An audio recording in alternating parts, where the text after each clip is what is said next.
I have presented some reasons for treating Marxism and feminism primarily as critique. I'd like to point out a sobering possibility. Let's start with the optimistic side. We might hope that we could get to a point where a specifically identified feminism was unnecessary, where gender injustice and gender bias had been overcome to the point that we wouldn't need a distinct feminism.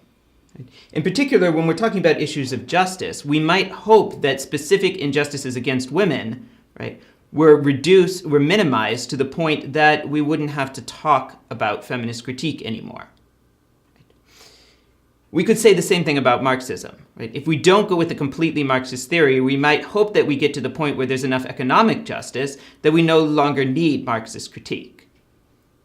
The sobering possibility is that that day might never come, and if it does, even if it does come, it might be so far off that for the foreseeable future, we're always going to need feminist critique and Marxist critique. It might be that biases in favor of the wealthy and the powerful and in favor of men are going to be with us for a long, long time. In which case, feminism and Marxism would always be indispensable.